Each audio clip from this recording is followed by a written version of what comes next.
আমার মাসির মেয়ে আছে না, ও তো নিজের প্রোডাক্টস দিয়েই আমাদের সাজিয়ে দেয়, শাড়ি পরিয়ে দেয়, চুল বেঁধে দেয়।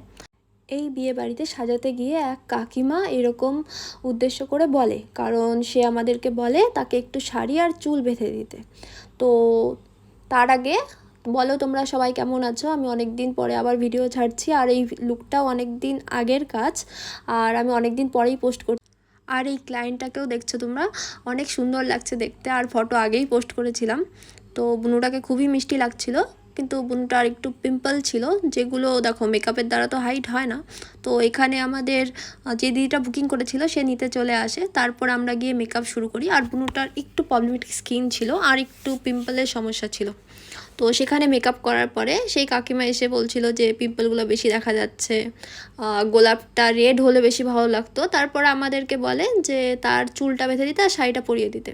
তো আমরা বলি যে আমরা ফ্রিতে কিছু করি না। তো সেই উদ্দেশ্যে তিনি বলেন তার মাসির মেয়ে সব ফ্রিতে করে দেয়। অ্যাকচুয়ালি ফার্স্ট পয়েন্ট, আমরা ওনার মাসির মেয়ে নই।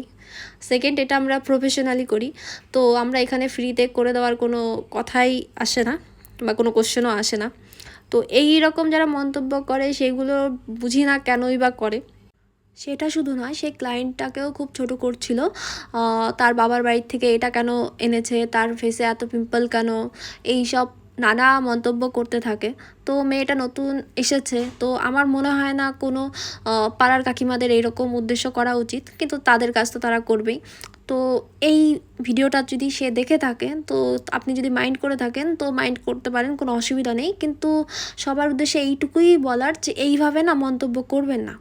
আমরা অনেক কষ্ট করে কাজ করতে যাই ক্লায়েন্টের বাড়িতে, তারপর এইসব মন্তব্য শুনলে সত্যিই খুব খারাপ লাগে।